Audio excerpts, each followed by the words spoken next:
Yay, Nookie to the rescue. Thank you. I need a hero.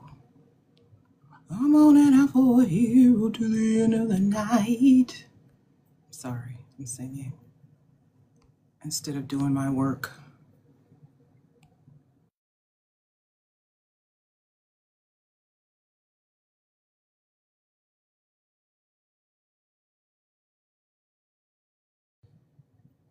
That TikTok never wants me to use. Hello, everybody. Hello. Every time I try to do the green screen with TikTok, it never works. Ever. That's weird. And I have to go in and go out, come back and come out.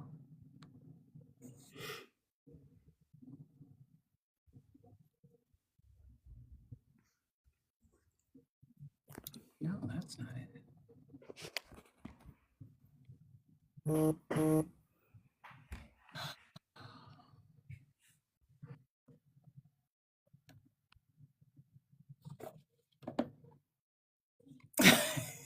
We have different backgrounds. Hold on. Okay, I'm going to switch to yours. Hold on.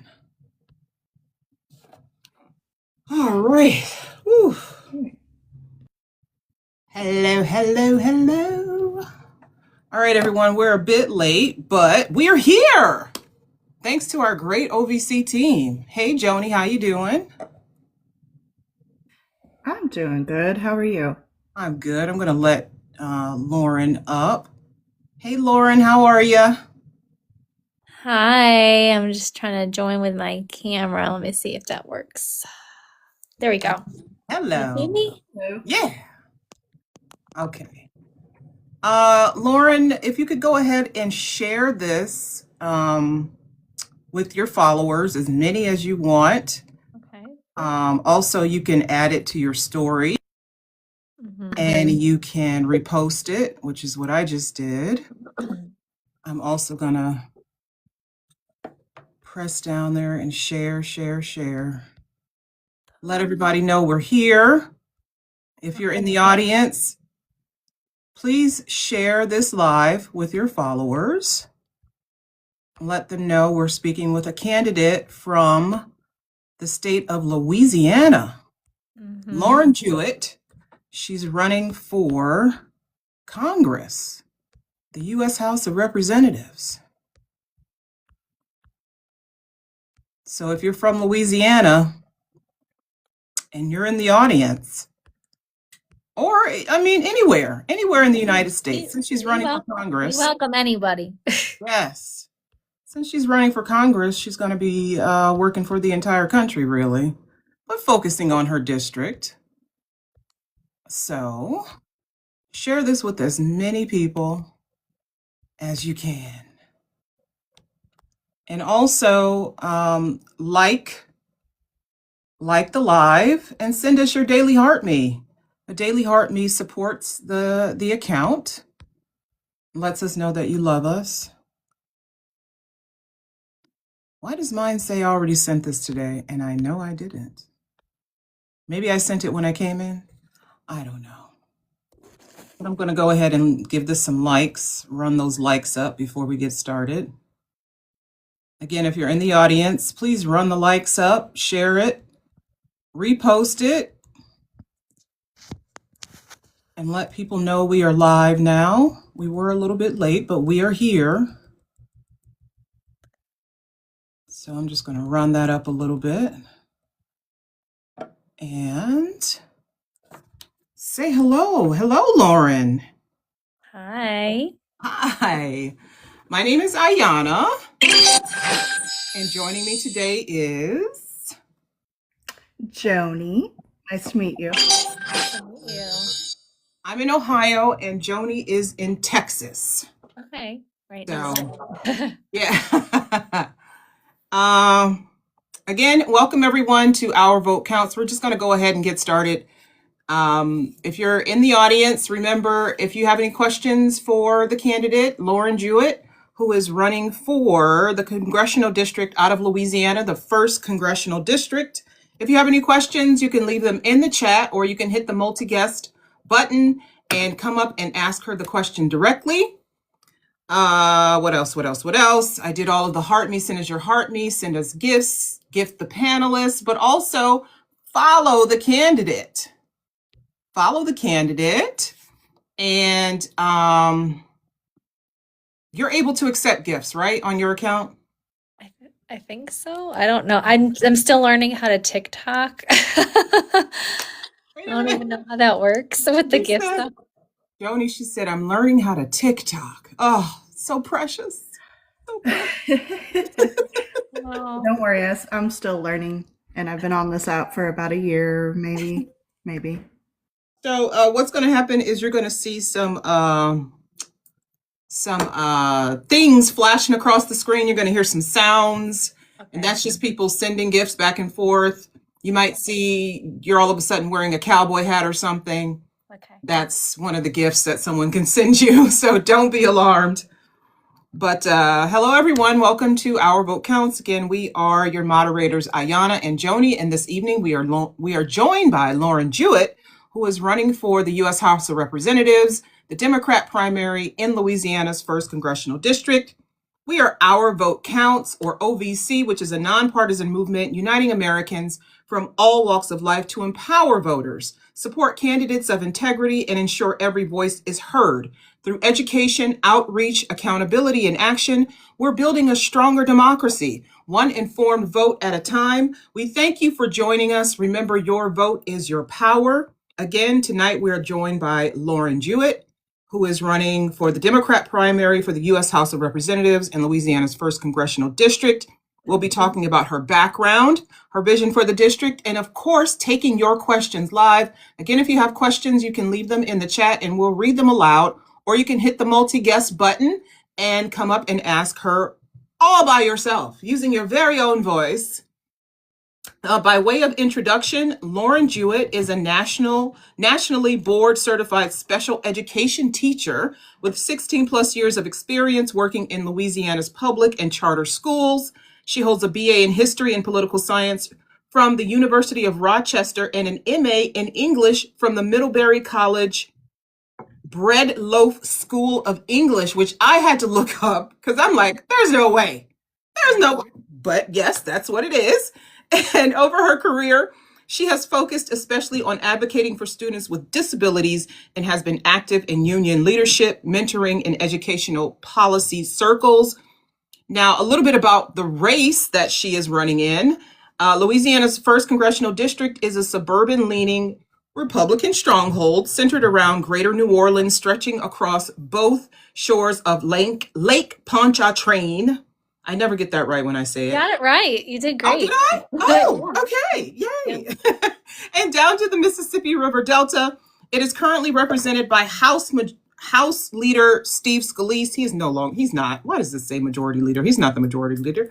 That is now Mike Johnson, who is also from Louisiana. Mike Johnson is the speaker. Steve Scalise is the House Majority Leader. So he is, yes. Right. Right. I forgot they're not one and the same. You are correct. I stand corrected. House Majority Leader Steve Scalise. Currently, however, there is only one other person registered to run in the primary against you. So it's looking good so far, right? Yeah. Lauren, for those meeting you for the first time, can you tell us a little bit more about yourself and why you're running for Congress? Yeah, so my name's LaurenJewett. I am a national board certified public school special education teacher of 17 years. I work in New Orleans, which is part of the district. We have about 60 plus precincts in New Orleans. I live in Jefferson Parish, which is more of the suburb part of the greater New Orleans metro area. I bought my house 10 years ago there, and so I reside in Metairie. I'm running as a candidate in Louisiana's 1st Congressional District because I believe the people of District 1 really deserve somebody who has a history of documented public service and advocating for our most vulnerable populations. And that's what I do all day in the classroom as a special education teacher, advocating for families and their children who have disabilities. And many of us in District 1 are exposed to vulnerability, and we're exposed to vulnerability through the disregard for the democratic principles that are embedded within our Constitution and by policy decisions that are going to cut our healthcare or are cutting our healthcare, cutting SNAP and food programming services, cutting educational funds and services, and cutting protections for our coast and our environment, because this district is very coastal. As you said, that it spans both shores of Lake Pontchartrain, but then there's also a lot of parts of the district that go into the Gulf. And so we have a lot of people who are exposed to vulnerability through hurricanes and increasingly stronger storms. And so I believe that I wanted to see somebody fighting for me and fighting for my students in the halls of Congress. And I believe I'm that person. I feel that my representative is not helping us be less exposed to this vulnerability. And so that's why I'm getting in the race. Awesome. And so do you have hobbies, Lauren? I do. I really enjoy running and yoga. Okay, so which one of those hobbies have you had to put on the back burner since starting your campaign? I also enjoy reading. So I would say I can't read as much for pleasure. I'm reading a lot more policy stuff. I still try to keep up with the exercise because I do need that time away from screens and the campaign to kind of just reprocess and rejuvenate. So I did go to yoga this morning, but haven't been going as much. So I think I've scaled back, but I haven't stopped doing those hobbies.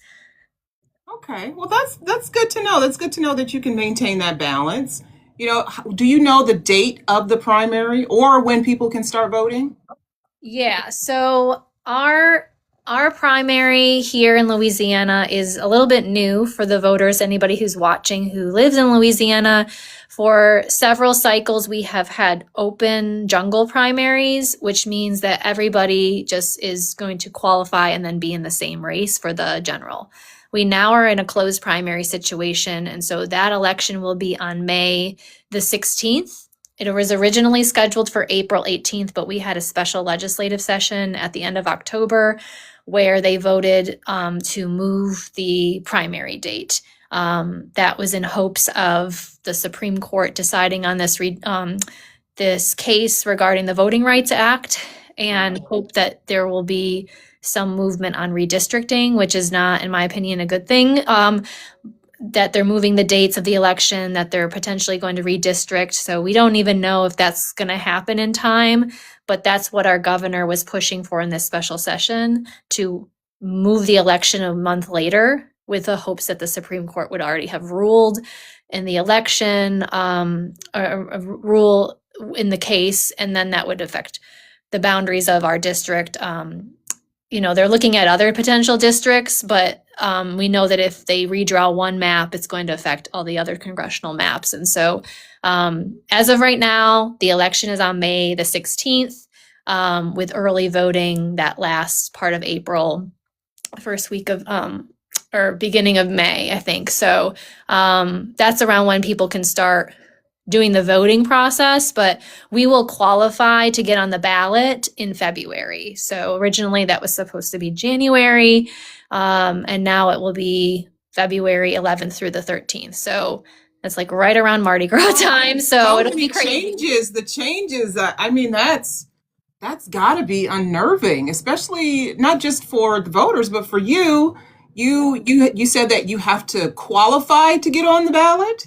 Yes. So we announced our campaign on September 1st on Labor Day. I made my announcement at the AFL-CIO Labor Day picnic. I am a union member. I've been a union leader, and unions and working class people are very important to my work as a teacher, as well as the campaigns that I've run in the past, because I have run for local and state school board.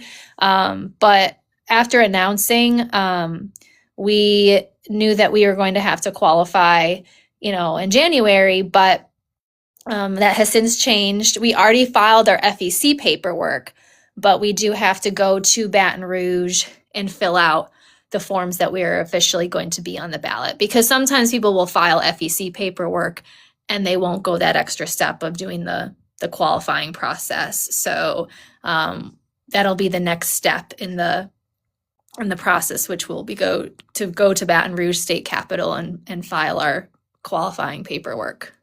Wow.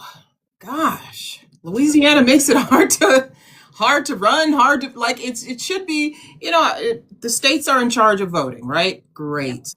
They should be making it easier for people to vote, easier for people to run, but it seems like they're throwing all of these layers of requirements into things, kind of Yeah. And making it a little bit dizzy. There's qualifying fees that are involved. And so we're trying right now to do a process that exists in our state, which is get on the ballot by petition, which would involve us getting signatures of registered Democrats who live. At first, it had to be in the district, but because of all these changes that I just explained, they're allowing us to get registered Democrats in any part of the state. So my team and my volunteers have been working to engage people, increase visibility of the campaign, talk to people about what the campaign is about, but also get people to sign this petition to help me get on the ballot and avoid ballot fees, because we feel that our money will be better spent in other parts of the campaign, which would be actually voter outreach and other aspects that we need to spend money on. So we're trying to do that. I have gotten on the ballot by petition before for the local school board, and I didn't have to pay the ballot fees. And when I talked to voters about how much it just costs to get on the ballot for a local school board race, they were pretty shocked.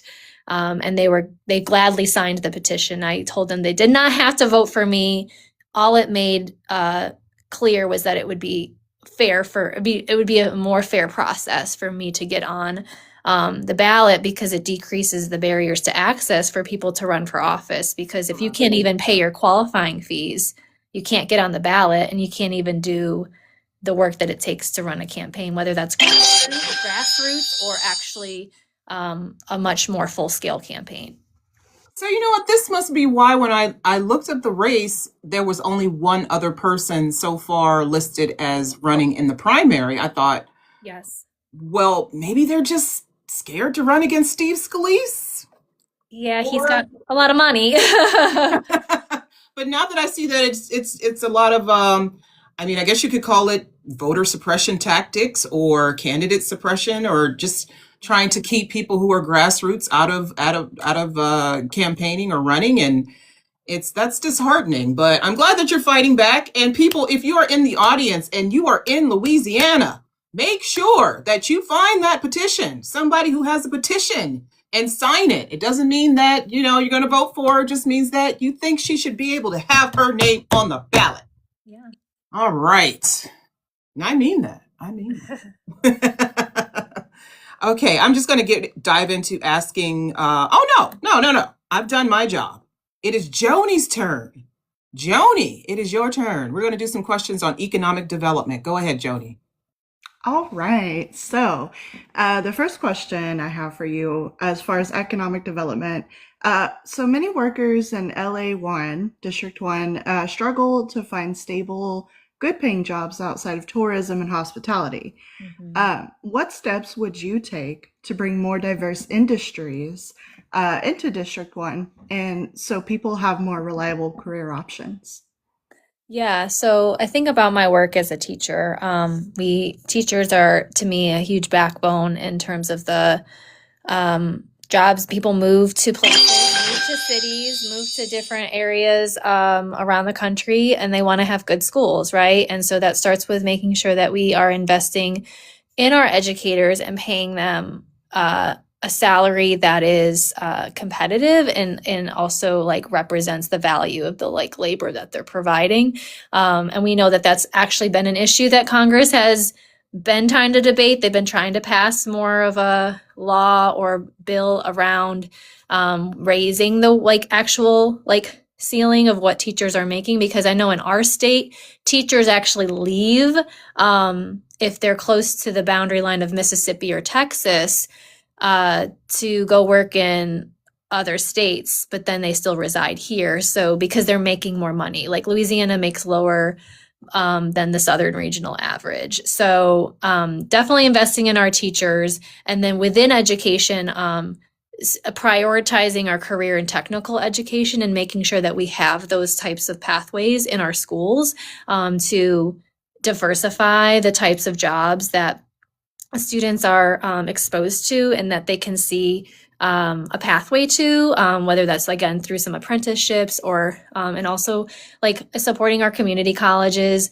because we know that the cost of college is really expensive and that there's other pathways to getting good paying jobs. I also want to ensure that our healthcare workers are supported, because a lot of our healthcare workers also need that support as well. So I'm looking to invest in that, and also like connected to the jobs in general is then making sure that people can afford to live here, because we have really hardworking people here, but they have to be able to afford to live in Louisiana. And we know insurance costs are very difficult challenges for people right now. And people also need to be able to live close to where they work. And so that's also about investing in infrastructure and making sure that it's safe to travel to work, because you have to make sure your bridges and your roads are kept up well. And that also is something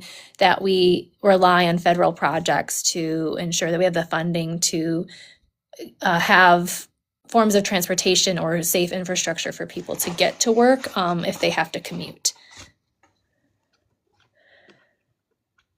Okay, thank you for that answer. The next question. So small businesses along the North Shore and in communities like Slidell, is it Slidell? Slidell. Mandeville? Mandeville. Mandeville, say rising costs and competition from large chains make it hard to stay open. So what would you do to help local small businesses grow and keep the jobs in District 1's communities? Yeah, I think that we should be supporting our small business owners. My dad was a small business owner, and we should have incentives in place to support those small business owners, making it easier for them to start their business, but also as they continue. And I find that the small businesses are often the ones that are doing more of the, when like right now times are hard, and those are the types of businesses that are like giving back to the community a lot more than like bigger chain types of businesses. And much of my campaign is rooted in like, how do we support like our hardworking people and not continue to put money in the pockets of billionaires and corporations. And so that's something as I have as a commitment is looking for ways to have incentives to help our businesses start, but also stay open, because a lot of small businesses are folding because they can't deal with the rising costs right now. And Jody, we did have one question in the chat. Are you in favor of a $25, $30 starting wage? Like the minimum wage increasing to $25 or $30? Yeah, our current minimum wage is not cutting it for people. We have to have, like, I always think about like, right, you know, people talk about it as a living wage, but we need it to be a thriving wage. Like people aren't just working to like get their basics. They should be able to have income that also allows them to like enjoy things and not feel guilty about going to the movies or, you know, spending money on something that is a hobby. Like they should be able to have income that supports that. I like that. Okay, so my next question for you, as far as economic development, parts of the district still deal with poor road conditions, draining issues, and aging infrastructure that slow down economic growth. So what is your plan to secure funding or partnerships to improve the infrastructure and make the district more business friendly? Yeah, so in Louisiana, we have a lot of water, so we have a lot of bridges and ports, and those are and those are very important to our economy. But like I said, some of these bridges and roads and ports are outdated, and like there's congestion, and we have more like need for repair. So like, I mean, I know some people are concerned just in general with some of the bridges on evacuation routes not being in good working order. So that's like, and those are getting a lot of foot traffic, or is that foot traffic? Sorry, car traffic. So we have to widen, I think, some of our interstates, make sure that the bridges get fixed, or at least looked at, and modernizing the ports to make sure that the commute times are not significantly higher. And also like when we think about infrastructure, we also think about like access to Wi-Fi and broadband and things like that, because we do have people who I guess work from home, although some of those people have now been having to go to more physical locations because of the changes with this administration. So I know that people have been telling me now there's more congestion on the road because now there's not as many people working from home. So understanding that we need to invest in maintenance and upgrades for these projects, because that's going to impact people's ability to commute across our region, which a lot of people do. Like I said, I don't work in the parish that I live in, and a lot of people commute over our causeway, which is it's a 26-mile bridge that goes over Lake Pontchartrain between the South Shore of New Orleans and Jefferson Parish to the North Shore.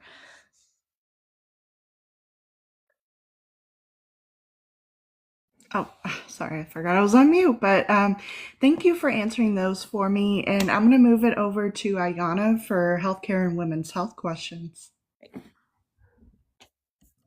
Hi, thank you, Joni. Someone in the chat wants to know, how do you get the funds to pay for these things, these proposals that you have, which is a question we get a lot. Yeah. There's a lot of things I'm going to have to learn as a congressperson, but I also believe that there's things that we have, knowing from a local and a state standpoint, I always think that there is money. It's just not being allocated where it needs to go. We often allocate a lot of part of our budgets to things that are disproportionately not helping us. So I think that there needs to be an overview and look at the budget, and then see where we're allocating things and where things maybe need to be reallocated. So, I mean, there's things that I will definitely have to learn and see where is this money coming from, but we know the need is there, and you don't want to have all these people having potential accidents or difficulties in commuting and getting to where they need. We need to be keeping people safe within our infrastructure, and our infrastructure deserves to have proper updates. Okay, and moving on to healthcare and the infant mortality and maternal health crisis in Louisiana, specifically in District 1, are worse than national averages, with racial disparities particularly affecting Black residents. What policies would you support to make infant and maternal health care safer for residents in your district? So our healthcare systems need to be affordable and accessible, and they have to be focused on people, first of all. Like, we can't be focused on the profits of insurance companies. Like, that's a big push in my campaign and our campaign. And then we have some of the most restrictive laws in the country when it comes to reproductive rights. So that, I think, goes hand in hand, is like women need to be able to have choices over their care for themselves and for their children. And they need to have the access to the doctors, like medical doctors who are qualified, they can receive the care that they need, because if they aren't getting to their appointments, their maternal health care appointments, to get the care that they need while they're carrying their babies, that can affect the healthiness of the baby, or like you said, there's a mortality rate that is high. And then we also know, like, again, that there are those disparities. So we need to be listening to our communities when they're sounding the alarm, and they have been sounding the alarm, especially in our legislature. And unfortunately, some of our legislators have not been listening to the real lived experiences of women, Black women, who are going through a lot of issues when it comes to their reproductive and maternal health. So I think it's about listening to those people and then acting on it, and ensuring that we have a healthcare access that is affordable and that can be used. So those are the things that I have observed and have talked about with people in my my state and in the district. And there's a lot of people even in the district who do support those better health outcomes for our children and for our women. And like, I want that. I want that for our women. I'm a woman. I want that for our children. I teach children. I want them to have proper care as much as possible. So, yeah. Okay, thank you for that response. Now, in addition to the maternal mortality crisis and the infant mortality crisis, depression and anxiety are significant concerns, especially after repeated hurricane trauma and economic stress. And access to mental health services remains limited in rural and coastal areas. How would you work to help residents access the mental health care they need? Yeah, I am a big supporter of mental health. I have run on that as a school board candidate because I see the importance of having access to mental health supports for students and also for the first responders, the teachers who are supporting the kids. And so we need to expand the mental health care treatment and treatment for addiction for all of our residents, especially the vulnerable ones who don't have as much access if they live in a rural area, our veterans, our first responders, and supporting where we have community health clinics and access to things like telehealth. So maybe families don't have to drive as far for their care, because we do have a lack of mental health providers. Like, you could go try to access mental health supports. Like I access therapy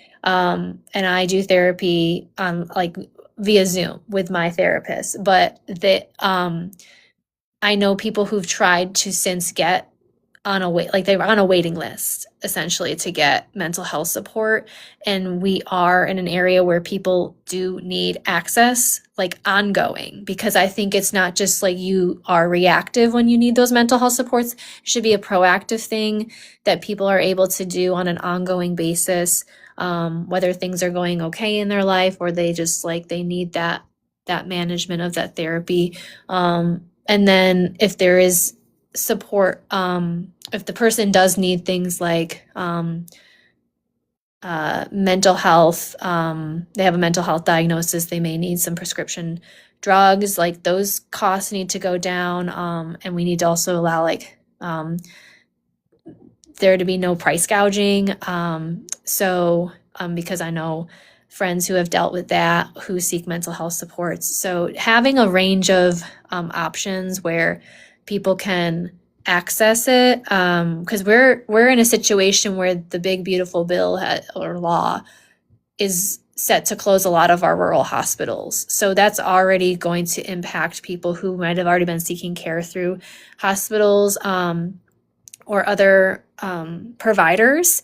So yeah, there needs to be ways for people to access, even if they do it through telehealth or they do it through something where they have that ongoing support, because it's hard out here and it's only getting harder. I think the economic insecurity, the food insecurity, when you don't have your basic needs met, like we learned that as educators, like you cannot do a lot of other things up this pyramid. Like you need basic needs, like create a lot of anxiety. They can create depression. They can create a lot of other situations for people, on top of what we already deal with here in Louisiana, which is anxiety and like uncertainty over the weather.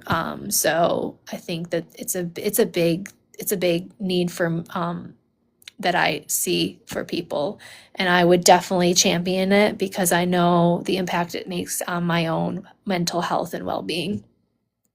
And you kind of answered my next question, which was about your plan to help residents obtain affordable health care or health insurance. But I guess I could also ask you about with the ACA premium subsidies expiring, what do you think the next steps should be for Congress, the Senate, and the House to fix that gap in coverage for people who make too much for expanded Medicaid, but who don't make enough to buy their own policies? What do you think Congress should do, if anything?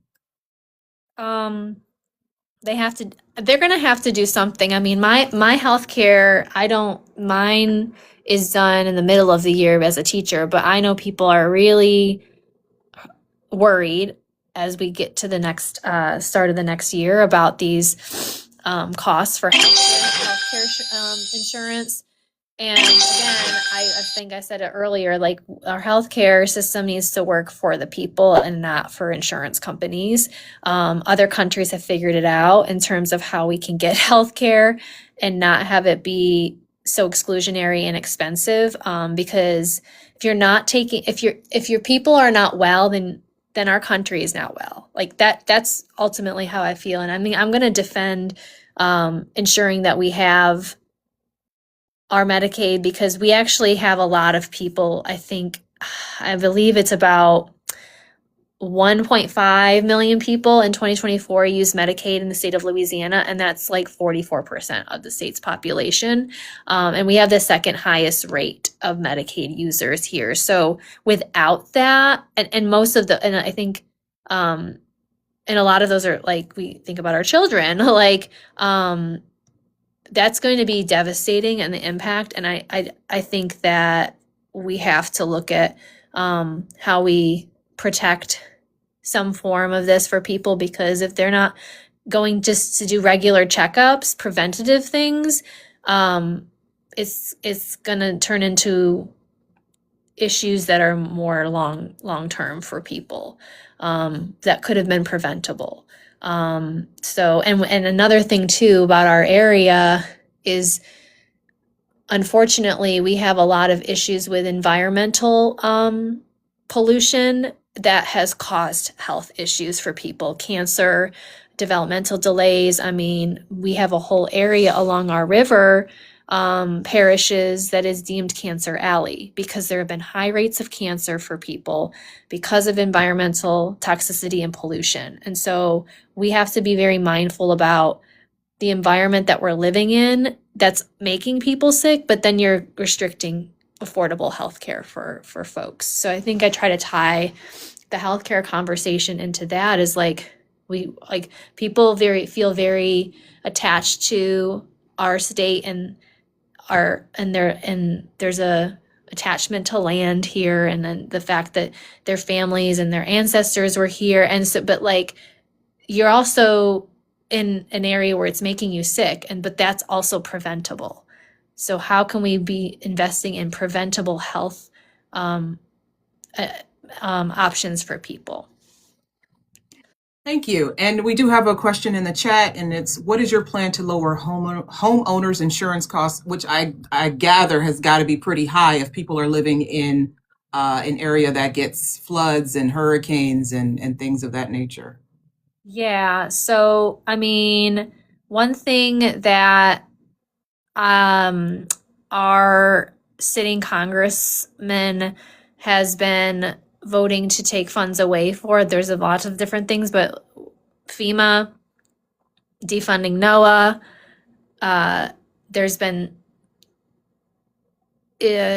actions by our state to decrease protections with sediment diversion projects in the district.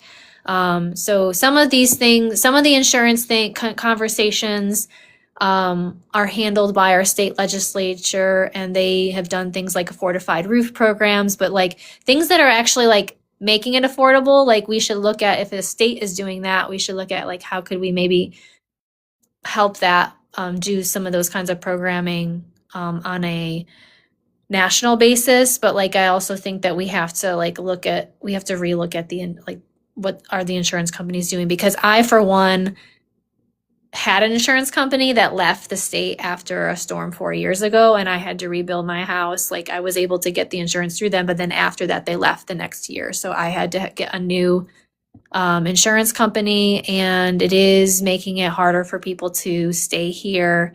And I don't think it's just an issue for Louisiana. I mean, other states in the Gulf have issues with hurricanes, but then we look at other states that have their own issues, like California with the fires. So it's, and we have to look at this holistically as a country. It's like there has to be a way for people to stay in these places without it being exorbitantly high. But we also can't control Mother Nature, only to the fact that we've tried with environmental policies that have been proposed and maybe not enacted on. And in terms of the insurance, like we have to find a solution and work with what states are doing, but then also see what can we do on a federal as the federal government. And like that starts with the FEMA, like and looking at the things that they're able to provide in relation to these insurance companies, which are profiting by raising these exorbitant rates. And yeah, so. Okay, so I'm just going to do a couple rapid fire questions. These are either or yes or no. Okay. No pressure. Okay. Term limits for representatives, yes or no? Yes. Okay. Who is the last person you spoke to about your campaign? The last person I spoke to was I had a call list today, so I was making phone calls for fundraising. So it was donation calls to people in the district. All right. Should federal subsidies prioritize oil and gas or renewable energy? Renewable energy. Okay. Do you believe Louisiana's congressional map fairly represents Black voters? Not right now. Well, they're trying to. We have another majority district, but they're trying to change that. So I think it always can be more representatives. So no, because we should have more districts, more representative. Okay. Do you favor suburban growth or coastal protection? Coastal protection. Okay. All right. Over to you, Joni. All right, thank you, Ayana. So my questions are going to be about public education. My first question for you is, the district's public education needs reflect its dual identity. So booming suburban communities needing expansion and modernization, and vulnerable coastal urban schools requiring resilience and equity-focused investment. What steps would you take to bolster environments and increase equity for all students? So every child in my district that I'm seeking to represent, to me, deserves a quality education. The quality of the education should be world class, and it shouldn't involve families involving themselves in a lot of debt, because we have a mix of people sending their students or their children to public schools. And then there's also systems in place where we don't have people sending their children to public schools, and that's their choice. But then there is a price that is attached to that if they're enrolling their child in a private school that has tuition. And there's issues in my in my viewpoint, that we need to protect public education. Right now, I think that there's a lot of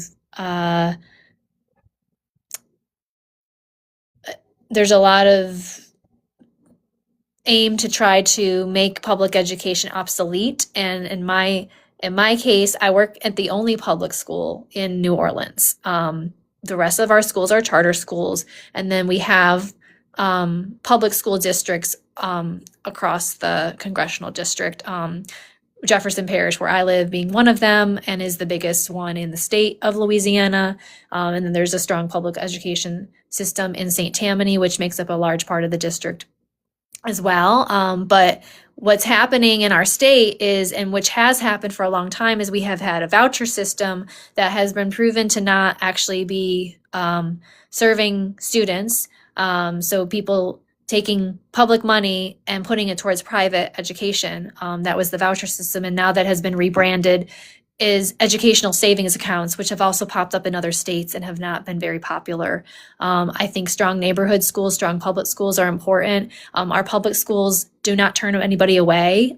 Students that I serve, kids that have disabilities, kids who require special education services, our kids who require English language learning services.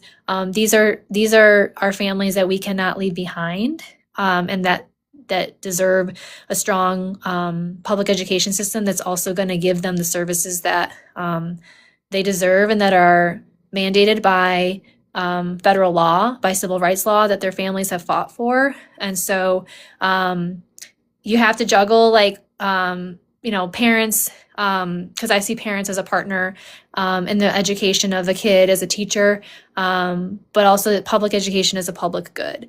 And when we talk about your question, you said making sure that things are equitable. We have to ensure that we're not leaving kids behind. And I have a major concern as a candidate in this race that people in this administration are dismantling aspects of our public education system and the rights of kids that have disabilities when we talk about the Federal Department of Education. And so I am very much somebody who advocates and has advocated for years, being in that field of special education, having an aunt who had Down syndrome, and fighting for those families because they've had to fight so long to get what they want, and now they're seeing everything being taken apart. And we knew this was going to happen because it was outlined in the Project 2025 things, but I feel that this administration is doing this, and it is somewhat, to me, by design, is to make the public school system not as strong, and it's up to us to keep it strong, because that is what this is the aspect of how people are able to learn how to be in a democratic society, is by having our public school systems. I agree. That's a good answer. Thank you for that. My next question about public education is, secondary school. So not all students plan to go to a four-year college. So what is your plan to expand vocational training, apprenticeships, and career prep programs so students in District 1 have more pathways to good jobs after high school? Yeah, I am in support of our career and technical education programs, apprenticeships, community colleges, and pathways that really help our students get ready for the workforce if they're not going to attend a four-year university or college. I think that starts with building our elected officials and our school districts, building those relationships with people in those different industries so that there is a partnership already embedded, so that students can learn those different skills and trades. Working with our unions, we have a lot of unions who know those different trades, whether it's electrical work, plumbing, things that people need to learn those skills. Like if kids are learning those skills early, to help them to go into those kinds of professions because we need those professions. Like those aren't professions that are going away. People are going to need those. Really relying on my relationship. Like I said, I have relationships with our labor unions and seeing how we can embed that like as partnerships within our schools. And also allowing students to have some flexibility in what their high school day looks like, because I know that that already exists for some students. Like some students go to high school half the day and they go to take college classes for half the day, but that also should be a similar thing where they're taking their high school credits for part of their day or their schedule, and then they are maybe doing career and technical education to learn those skill trades. Okay. Yeah, I agree with that. I actually did something similar to that when I was in high school, but that was in Missouri. So I wish they had that program everywhere, of course. Yeah. I'm going to hand it over to Ayana for public safety. Thank you, Joni. And we did have one question in the chat. Jazz wants to know your thoughts on the Louisiana, Gator program. Yeah, that is the Louisiana Gator program is pretty much what I described. It's the educational savings accounts, which is similar to what the voucher program was. The concern what I have with the Louisiana Gator program is, again, people taking public dollars and then putting them towards private education. And there needs to be a lot of oversight on that. And like one thing that we've run into in the state here in Louisiana is that we knew when that bill was proposed and that program was proposed that it was going to cost a lot of money. And the money that was asked, I think from, I believe it was the governor, far exceeded what was going to be allocated for it. So it has that kind of thing has bankrupted a lot of states that have had similar programs. I also know that with our voucher program, the kids who had vouchers still had to take the end of year assessment, like the state mandated assessment that all the students in public school had to take. I don't believe that they are having to take the same exact one with the LA Gator scholarship. And so that can open up some kind of can of worms to me when you're trying to compare outcomes for kids and seeing, like, again, you're using public dollars, but you're not being able to see, is this actually resulting in an effective education for the child? So I think that there's still things that are, not like the verdict is out on it, but like I would say it's taking money away, and to me, it's another mechanism for making our public schools not have the resources that they need to serve students. Okay, thank you. So public safety, and something we've talked about, your district faces frequent hurricanes, flooding, and severe weather patterns, yet many neighborhoods still lack strong emergency response resources. What steps would you take to improve disaster readiness and ensure faster, safer response times during emergencies? Yeah, we need to invest in our flood protection systems. One thing that has been recently stopped is our levee protection oversight is no longer in place as of like earlier this year. So we need to continue to actually invest in the flood protection, invest in the levee inspections, make sure that we have restoration for our wetlands, that our infrastructure is resilient. It takes a long time when we have a storm for the energy company to be responsive and get those things back and working. And like, my gratitude goes out to the linemen and line women who are out there doing the like work in disaster recovery. But the grids and the infrastructure to be resilient, like, is not helping us get lower insurance costs. It's not helping like disaster recovery, like, be more expedient. And we should be treating like coastal restoration and the actual like resilience that we need in our communities because of hurricanes, like those should be national priorities. This shouldn't be like a district thing.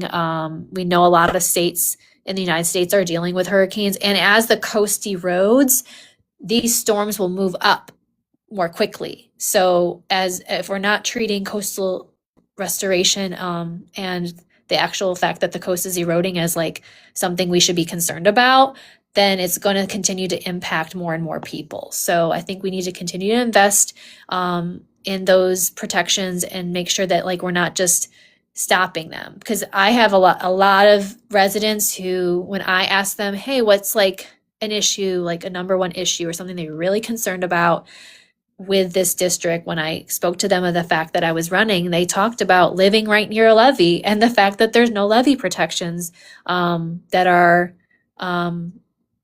the inspections are not going to be occurring. So that, and we need to ensure that we have an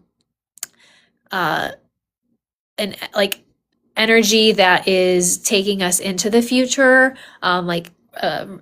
sources, because I think when we are reliant on sources of energy that are older, like and we're kind of just stuck in the past. And so I was talking to somebody a few weeks ago, and they were kind of using it as, people who, I don't think most people still have landlines, but some people still might have landlines, but it's like almost like just you're not adapting to, you're being very much resistant to change, and that's actually hurting us. So we actually need to be looking at different ways to get our energy so that it's actually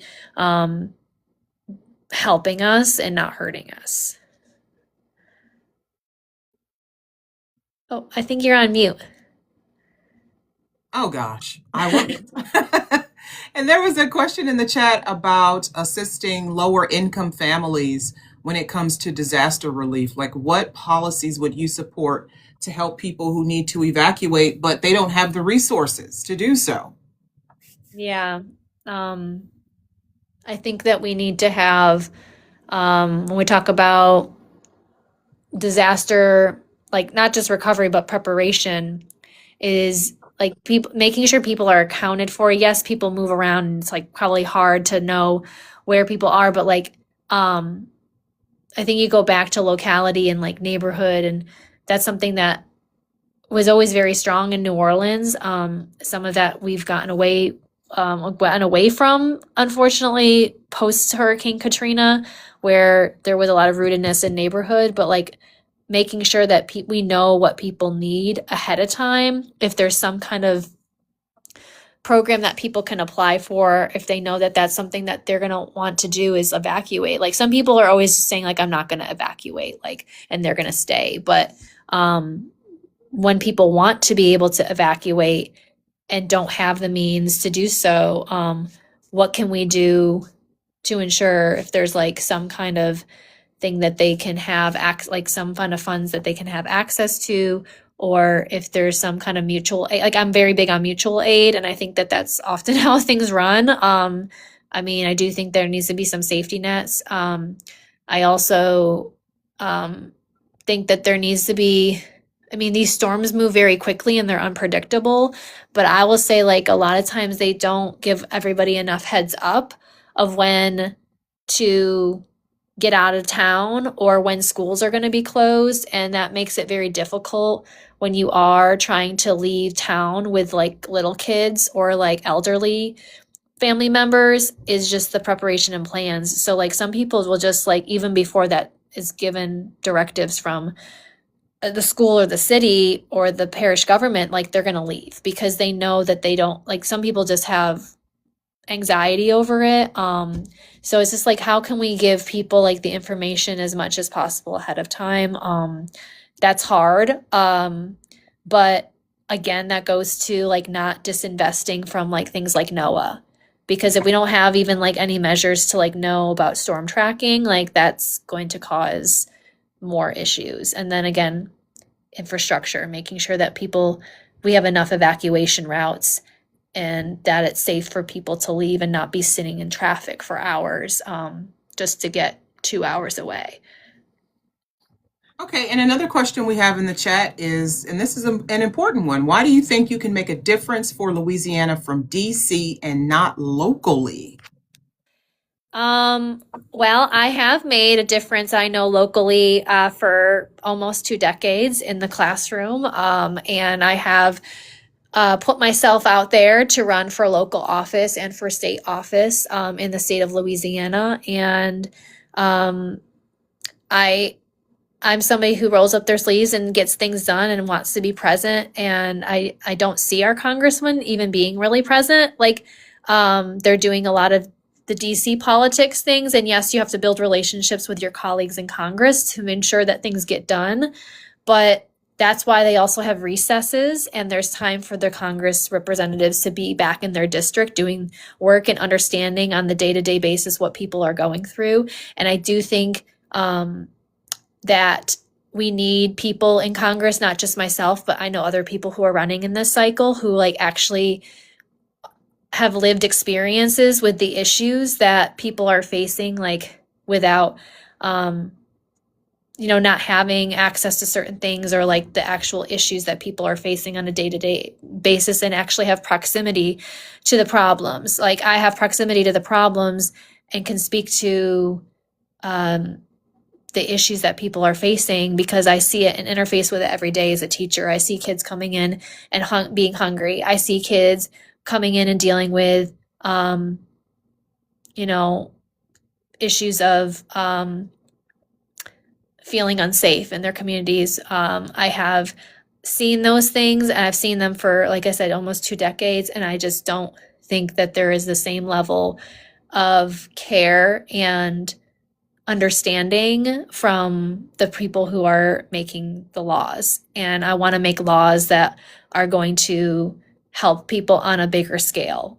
Because right now, like, I could make a difference locally, and I do believe in local politics as being a very important thing.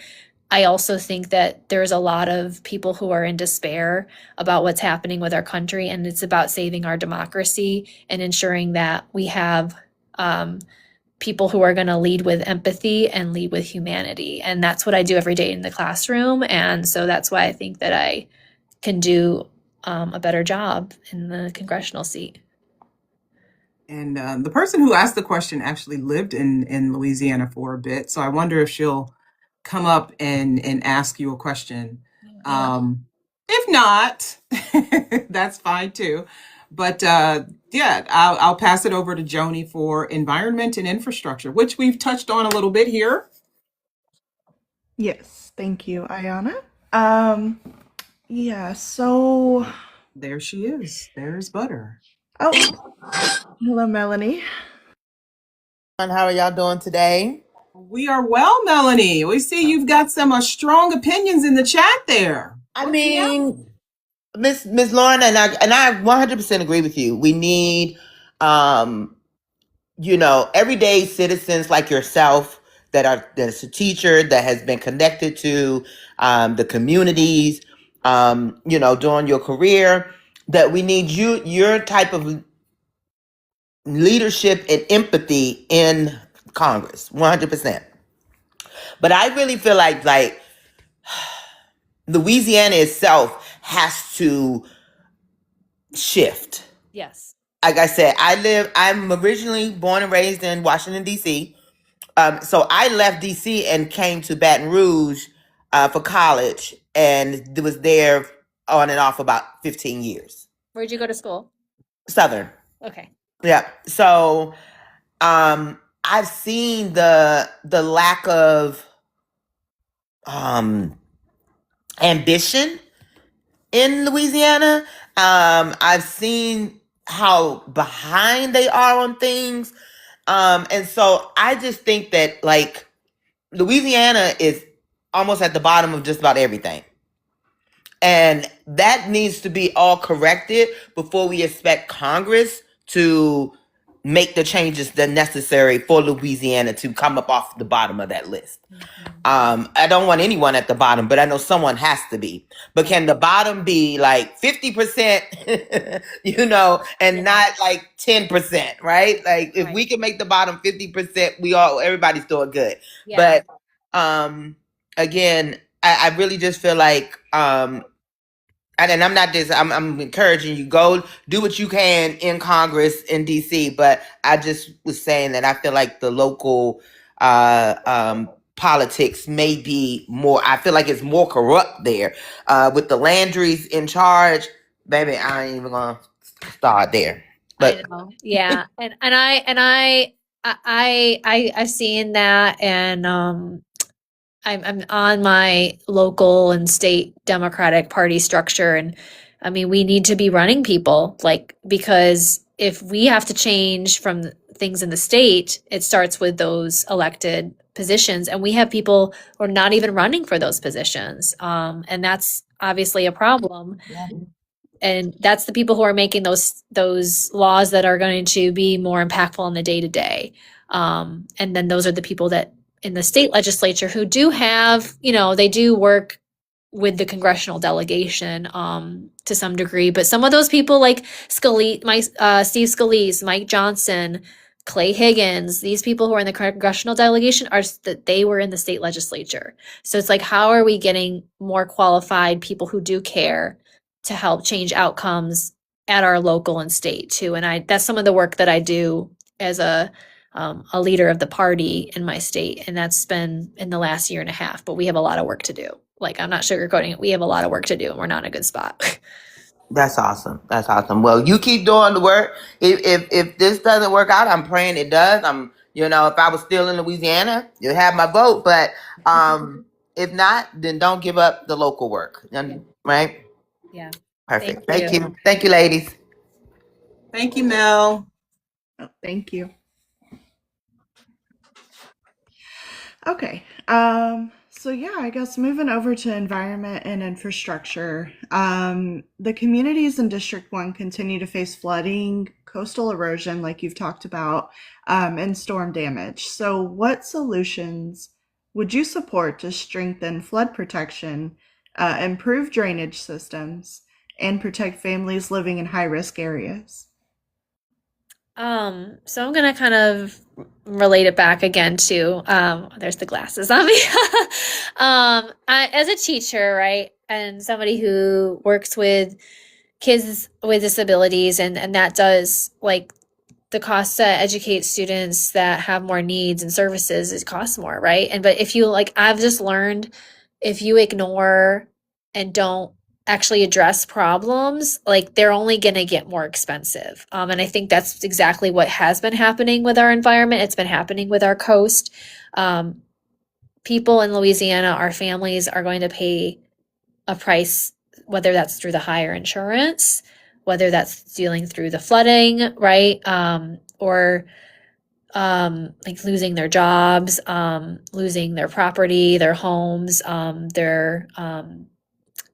the things that they care about. So, I mean, I'm going to be fighting for the coastal restoration and protecting the communities and ensuring that we have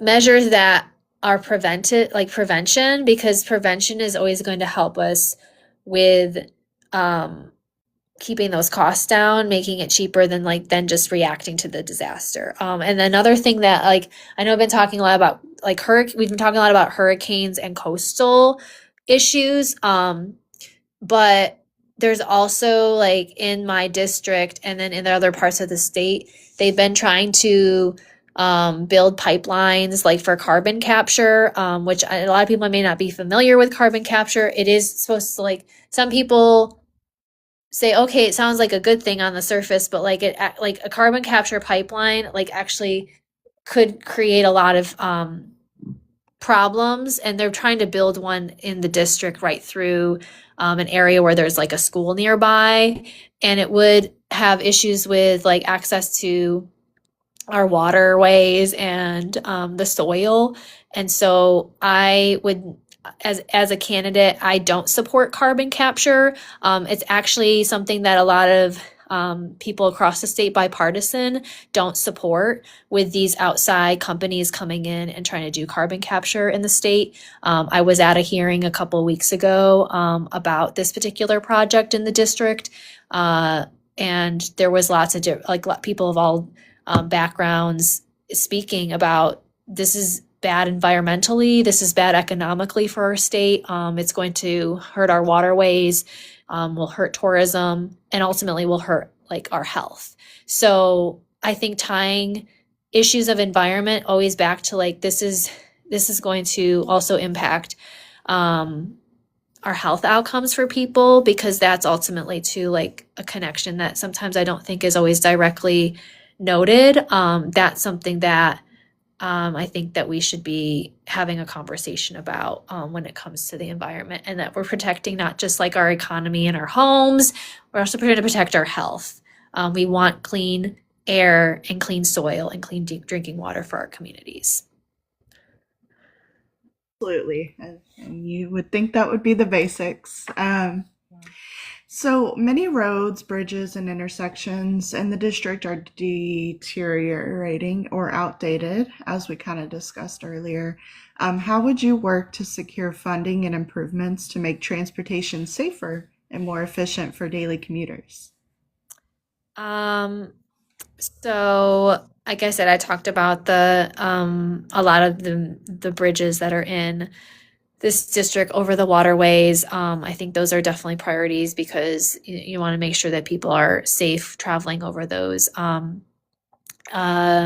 would be looking at the budget that we have through our federal Department of Transportation, and then also like the work that's being done on a state level through our Louisiana Department of Transportation, and seeing what kinds of projects are already funded, and when they're set to be done, and then seeing what can we prioritize that's not on the docket for getting done. Because I think there's a lot of talk about, like you said, the different projects that need to get done, but it doesn't mean that they are on the lineup for getting done. And then there's ones that are already in progress. So I want to see what ones are on the schedule, and then what are not on the schedule, and what needs to be priority for the people in the district.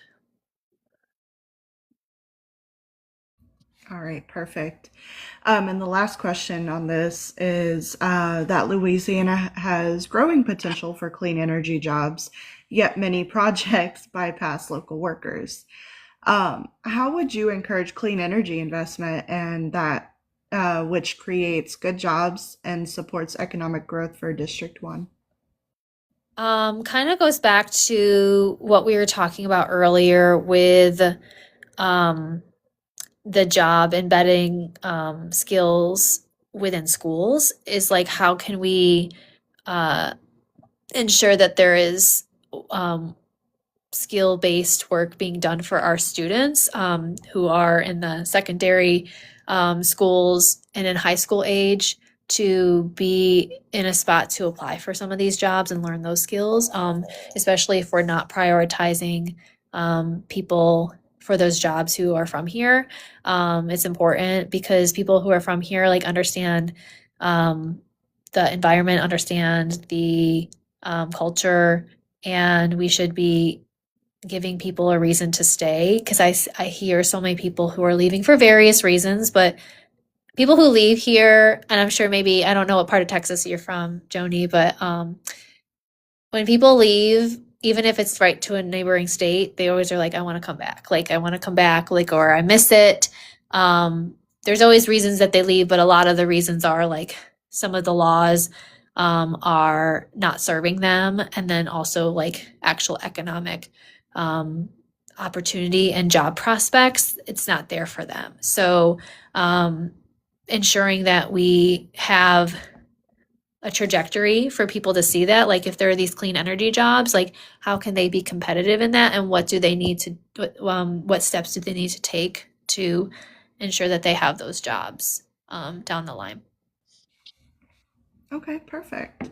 And yeah, by the way, I'm in Dallas, so a lot of actually our citizens go over to Shreveport to gamble on the weekends. So a lot of our people give into the economy there in Louisiana. Okay, so I'm moving on to some rapid fire questions, but these are going to be some fun questions. Are you ready? Sure. All right. Uh, Beignets or crawfish boil? I have a sweet tooth, so beignets. I agree. Wait a minute, Kid.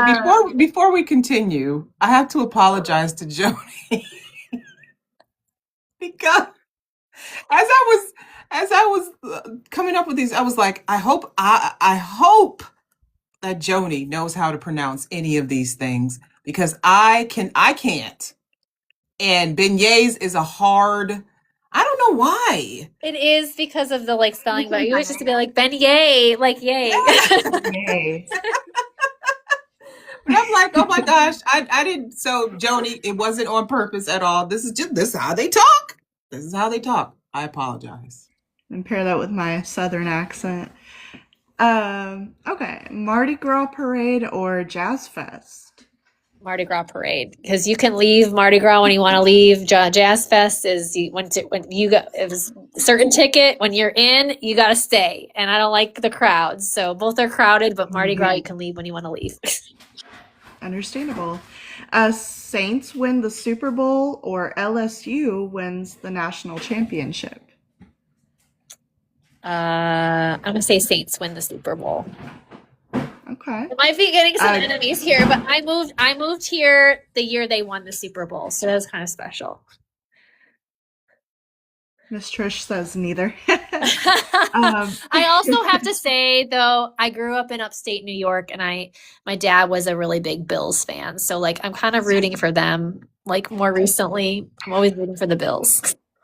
Oh, okay, okay. Gumbo or jambalaya? Oh. I'm gonna say jambalaya. They're both really good. I know, and it's gumbo season. It's when it gets cold here, so. Yes, it is gumbo season. This sounds so good right now. Jazz or country? Jazz. I agree. Favorite Louisiana saying? I'm gonna pronounce this the best that I can. Laissez les bon temps rouler or who dat? Laissez les bon temps rouler. Perfect. All right, thank you. I'm gonna hand it over to I Ayana. liked those. Good job on those. Yes, good job, Ayana. Oh, Joni, you're such a good sport. I love it. So we have covered some of these, but right now I feel like affordability is going to be the theme for next election season. And there's a certain person who is right now on a so-called affordability tour, although he says it's a hoax. So I don't know what he would be touring for. But families in the district are struggling with high insurance rates, rent increases, and everyday costs. What steps would you take to provide relief and help working families stay afloat in your district? Yeah, so I'm always gonna say like if you're here and you're working hard, right? You're a hard worker and you're going to your work every day, or maybe you can't work, but like you still are trying to live in the district. Like you need to be able to stay here and be able to afford to live here. So we need to ensure that we're lowering those insurance costs and raising the wages to protect workers, because right now there is too much difference between people who are working hard and providing the labor to society, and they're not seeing the same level of wealth that people who are billionaires and oligarchs and corporations, like that's driving up the cost of food and it's driving up the cost of gas. And so ensuring that we're not having all this like price gouging. Like I think there needs to be protections from the price gouging. We need to protect our our residents from that. We need to expand credits, like tax credits for our working family, for our seniors and people who are giving care to people. Like there's too many giveaways right now, and tax breaks for billionaires. Like I was just talking to somebody earlier today, and like they were saying something about a certain company, right, financially struggling. And I'm like, everybody's financially struggling in some way. They're having to do without. So we have to have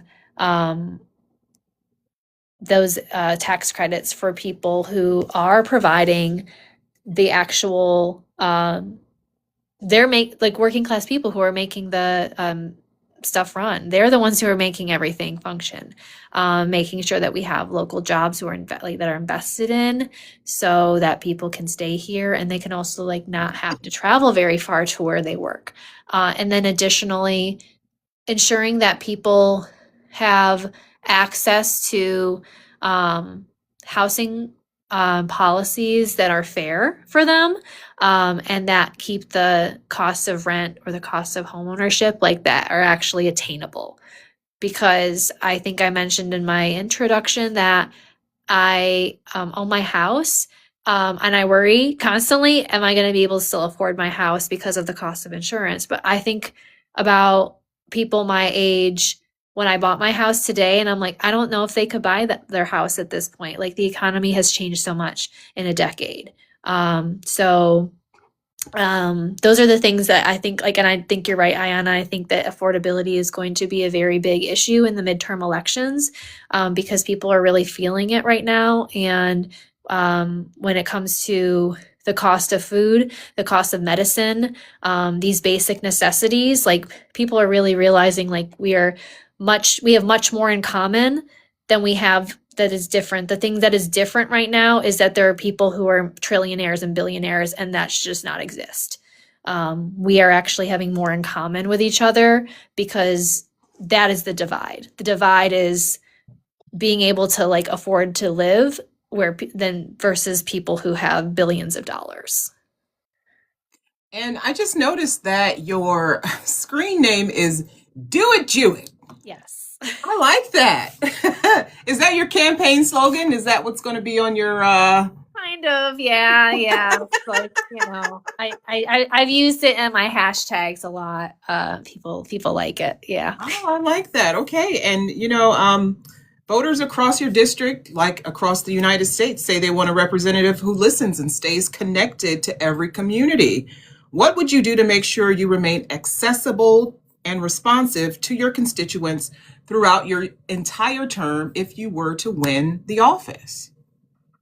Yeah, so I've learned how to be I have learned how to be an accessible person as a teacher. I have to get back to families when they contact me within a day. I get back to a family member if they email me or call me, or get back to a colleague. So like I've had to learn to be very responsive, and like we don't have time to waste when we're teaching children because things change so rapidly with them. So I'm going to take that same kind of approach as a congressperson, to be responsive. It might not always be me, right? Being like on the phone, I'm going to probably have staffers, but making sure that I have staffers who understand that it's important to get back to people, to get a response back to people, and not have, to me, what is going on right now in the district is a lack of access to the congressional representative. We have not had a town hall in person. We have not had access to being in touch with our congressional representative, not just mine, but also many of our congressional delegation, both Senate and other Congress representatives in the state of Louisiana. And so actually having town halls and having events where people can come and voice their concerns. And I know it's not easy to hear people probably like who are in pain, but people are in pain and are like feeling a lot of concern and worry and hurt right now. And as a congressperson, like that's your job to listen to that. Like we work for people. We are supposed to work for people. And right now, a lot of our congressional representatives are working for corporations, they are working for billionaires, and they're working for donors. And like that is not what I intend to do. I intend to work for the people. and I intend to be present as much as possible in the district because I love living in Louisiana. This is my home, and I want to be able to hear on the ground and see on the ground what's happening, so I can take those stories and those lived experiences back into the halls of Congress and make sure that I'm making life better for people. That's our job. But right now, the only access point I've had with my congressperson is either I can maybe send a mass email, call his office, which I've talked to a staffer, and then he's had robo town hall meetings that you have to pick up the phone to participate. And that excludes a lot of people anyway. People haven't been able to access him. He hasn't had these town halls. So that would be, like, to me, already a change if I were elected and be able to do that. It's a priority to me to listen to people. I give my students space to give me feedback because it's our classroom. This is our country. So it's not my congressional office, it's our congressional office. All right, I like those answers. And since we did get started a little bit late, we're going to add a few minutes to the town hall and give you time to answer just one final closing question. And I'm going to send it over to Joni for that. Yes, ma'am. So, if you're elected, what meaningful change do you hope families in District 1 will feel in their everyday lives by the end of your first term? And the end of my first term would be just 2 years, and I just hope that I can make people's lives better by making them feel that they're not living an uncertainty about the affordability in their lives. I think, like Ayana said, that this is a big issue, and I just want people to feel like they have some cushion and that they're not stressed about the cost of living. And so whatever measures I can take to help ease that struggle for people, that's what I want to do. All right, and we do have an audience member. Hello, Giles, who wants to ask you a question. Hi, Ayana. Hi, Joni. Hi, Miss Lauren. Hi. I am in Alabama, and the reason why I came up here to ask you a question is regarding the redistricting pending case that is up in the Supreme Court right now in Louisiana. Yep. The reason why this is relevant for me to ask you this is because we had a similar redistricting case in Alabama, but in this instance regarding Louisiana, we understand that if the Supreme Court decides to kick it back to say that the congressional map that will dilute the Black vote will not stay. Could you give me your thoughts about that?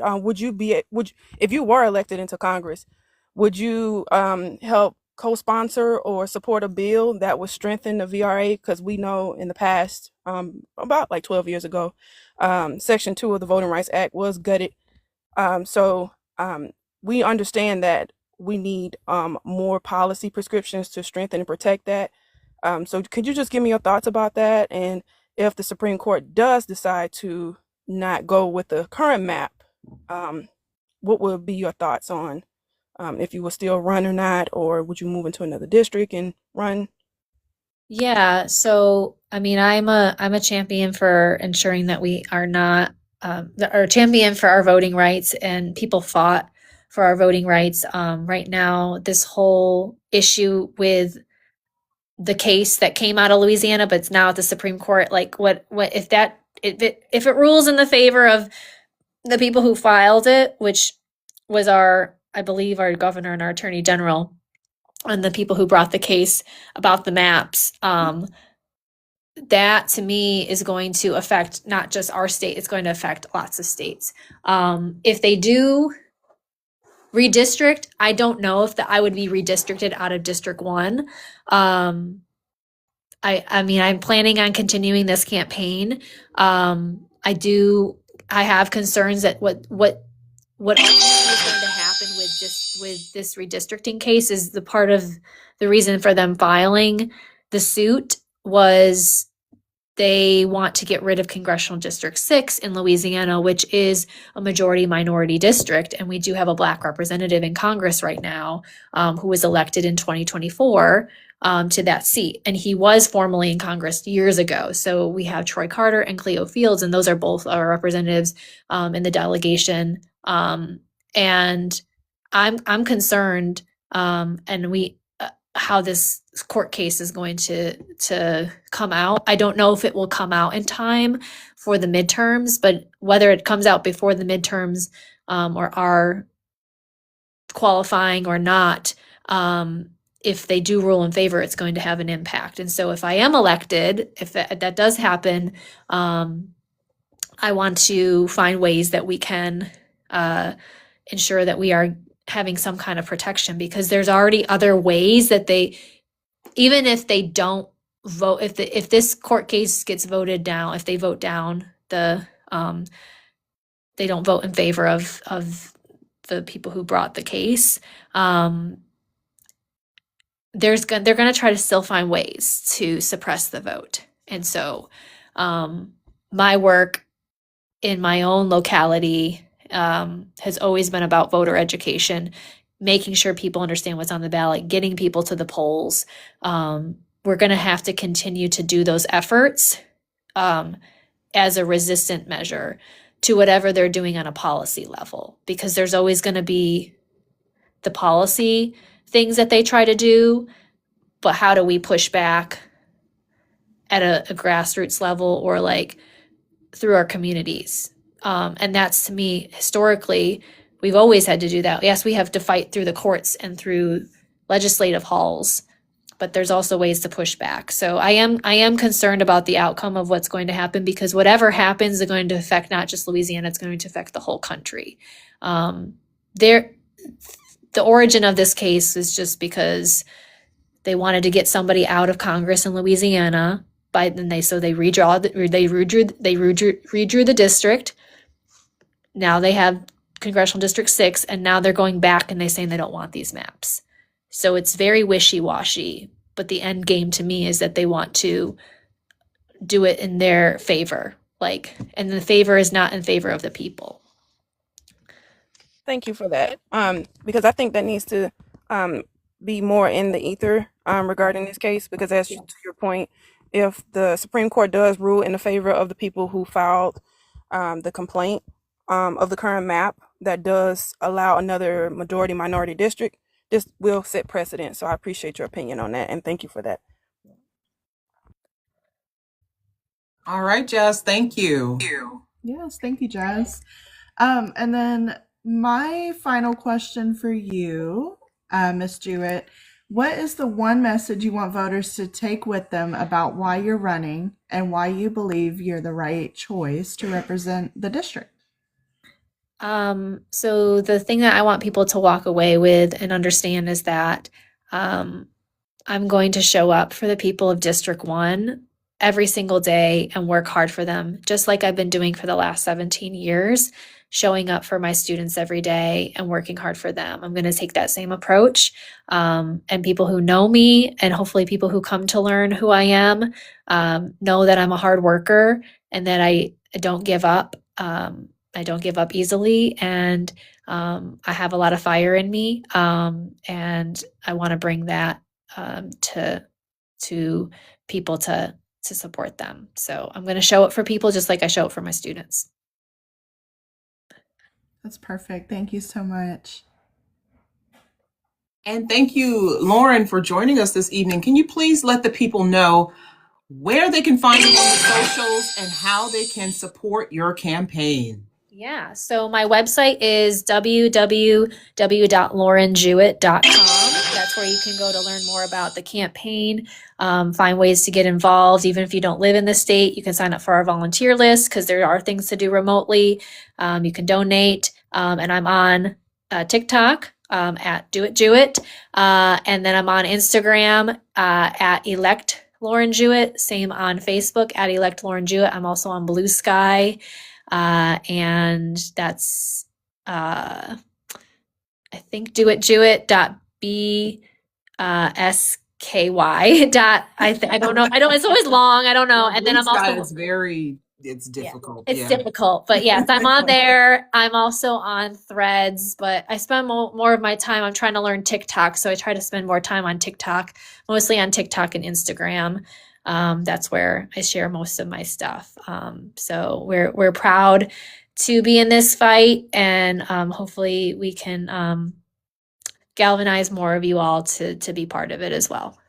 And to donate. I mean, you're donate. grassroots. So the donations, you guys, when you go to her website, find ways to donate. It's through Act Blue, correct? It's through Act Blue, yep. And I mean, even those $5 donations mean so much to me because I know that someone needed that for something else and they chose to invest it in our campaign. And we try to be good financial stewards of the money that people invest in us. And we believe that how we campaign is how we will govern. Great. And if you are in Louisiana and a person approaches you and asks you to sign a petition to get Lauren's name on the ballot, you sign it. Sign it. Please. Yes. Support grassroots candidates. We really appreciate it.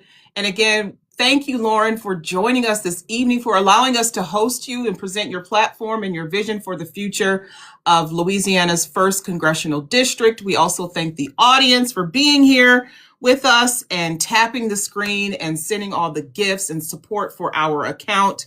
We invite you, Lauren, and the audience to join us again for our next town hall, which will be on Tuesday, December 18th at 8 p.m. Eastern with Peter Crosby, who is another candidate for the House of Representatives Democrat primary, but in Utah's District 2.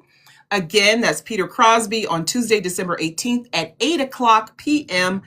He's running in Utah. There's the graphic up there for Utah's District 2. We hope you'll join us and that you guys will come with your questions and enthusiasm as you did for Lauren. We really appreciate it. Again, my name is Ayana, and joining me this evening was Joni, and we featured LaurenJewett, who is running for Louisiana's 1st Congressional District. This is Our Vote Counts, a nonpartisan movement uniting Americans from all walks of life to empower voters, support candidates of integrity like Lauren, and ensure every voice is heard. Through education, outreach, accountability, and action, we're building a stronger democracy, one informed vote at a time. We thank you for joining us this evening.